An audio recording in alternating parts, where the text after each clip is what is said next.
இன்னைக்கு நம்ம வீடியோவில் பாஸ்மதி ரைஸ் வச்சு குழையாமலே ரொம்ப சூப்பராக எப்படி முட்டை பிரியாணி குக்கரில் செய்கிறதுன்னு பார்க்க போகிறோம். இந்த முட்டை பிரியாணியோட டேஸ்ட்டு அவ்வளோ ஒரு அருமையாக இருக்கும்.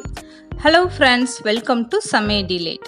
வீடியோக்குள்ளே போகிறதுக்கு முன்னால் நீங்கள் இன்னும் சமையல் டிலேட் சேனலை சப்ஸ்கிரைப் பண்ணலைன்னா மறக்காமல் சப்ஸ்கிரைப் பண்ணுங்கள். ஃபஸ்ட்டு இந்த முட்டை பிரியாணிக்காக 5 முட்டை எடுத்துக்கோங்க. இந்த முட்டையை இந்த மாதிரி லேசாக கீறிக்கோங்க. இந்த முனியில் மட்டும் லேசாக கீறி எடுத்துக்கோங்க. இதுக்கப்புறம் ஒரு பாத்திரத்தில் 1 ஸ்பூன் அளவுக்கு எண்ணெய் வச்சுட்டு கட் பண்ணி வச்சுருக்க முட்டை எல்லாமே சேர்த்துக்கோங்க. முட்டையை சேர்த்ததுமே ஸ்டவ்வை குறைச்சி வச்சுக்கோங்க. இந்த முட்டை கூடவே 1/2 ஸ்பூன் அளவுக்கு தனி மிளகாய்த்தூளும் 1/4 ஸ்பூன் அளவுக்கு மஞ்சத்தூளும் 1/4 ஸ்பூன் அளவுக்கு உப்பும் சேர்த்துக்கோங்க. இதுக்கப்புறம் இந்த முட்டையை நல்லா இந்த மாதிரி கலந்து கொடுத்துருங்க. இந்த உப்பு மஞ்சள் கூட சேர்ந்து இந்த முட்டை கொஞ்சம் நேரம் நல்லா வேகட்டும். ஸ்டவ்வை குறைச்சே வச்சுக்கோங்க. அப்படி இல்லைன்னா இந்த மிளகாய் பொடி தீஞ்ச வாடை வந்துடும். முட்டை இந்த அளவுக்கு செவந்ததும் முட்டையை தனியாக எடுத்து வச்சுக்கோங்க. இதுக்கப்புறம் ஒரு குக்கரில் பிரியாணி செய்கிறதுக்காக 2 குழிக்கரண்டி அளவுக்கு எண்ணெய் சேர்த்துக்கோங்க. பிரியாணிக்கு நல்லெண்ணெய் சேர்த்துக்கோங்க. எண்ணெய் சூடானதுமே 1 ஸ்பூன் அளவுக்கு சோம்பு, இது கூடவே பட்டை, கிராம்பு, ஏலக்காய், பிரியாணி இலை, இந்த மாதிரி வாசனை பொருட்கள் எல்லாமே சேர்த்துக்கோங்க.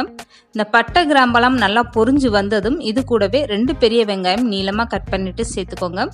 இன்னைக்கு நம்ம பார்க்குற முட்டை பிரியாணியோட அளவுன்னு பார்த்தீங்கன்னா 1/2 கிலோ ரைஸு, அந்த 1/2 கிலோவுக்கான அளவு தான் நம்ம பார்த்துட்ருக்கோம்.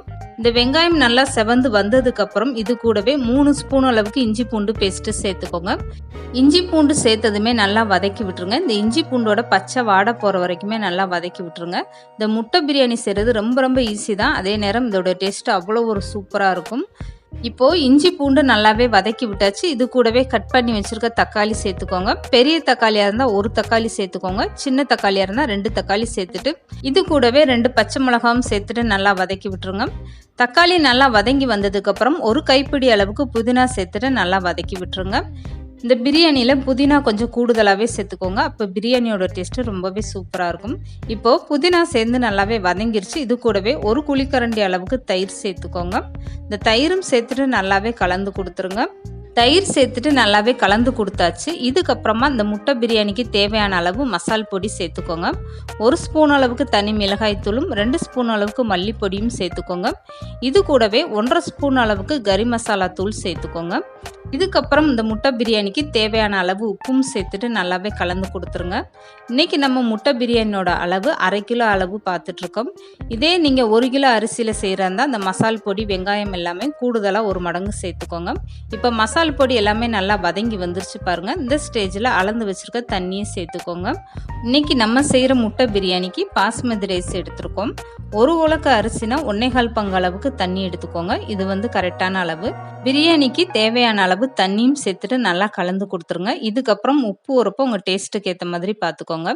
இப்போது ஊற வச்சுருக்க பாஸ்மதி ரைஸை இந்த பிரியாணி கூட சேர்த்துக்கோங்க. எப்போதுமே பாஸ்மதி ரைஸில் நீங்கள் பிரியாணி செஞ்சீங்கன்னா 15லேருந்து 20 நிமிஷம் நல்லா ஊற வச்சுட்டு அதுக்கப்புறம் சேர்த்துக்கோங்க. இந்த மாதிரி நீங்கள் பாஸ்மதி ரைஸை ஊற வச்சுட்டு பிரியாணியில் சேர்க்கும்போது ரைஸ் உடையாமல் பார்க்குறதுக்கு நல்லா அழகாக இருக்கும். இப்போது பிரியாணியில் அரிசியும் சேர்த்துட்டு நல்லா கலந்து கொடுத்ததுக்கப்புறம் ரெடி பண்ணி வச்சுருக்க முட்டையெல்லாம் சேர்த்துக்கோங்க. முட்டை சேர்த்ததுக்கப்புறம் நீங்கள் கரண்டி போட்டு கலந்து கொடுக்க வேண்டாம். இதுக்கப்புறம் குக்கரை மூடி போட்டுட்டு விசில் மாட்டி விட்டுருங்க. இந்த குக்கரில் 1 விசில் வந்தால் போதும்.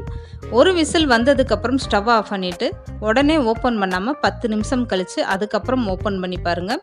1 விசில் வந்ததுக்கப்புறம் 10 நிமிஷம் கழித்து நான் குக்கரை ஓப்பன் பண்ணி காட்டுறேன் பாருங்கள். இந்த முட்டை பிரியாணியை பார்க்கும்போதே எவ்வளோ ஒரு சூப்பராக இருக்குது பாருங்கள். இந்த முட்டை பிரியாணியோட டேஸ்ட்டு ரொம்பவே பிரமாதமாக இருந்துச்சு.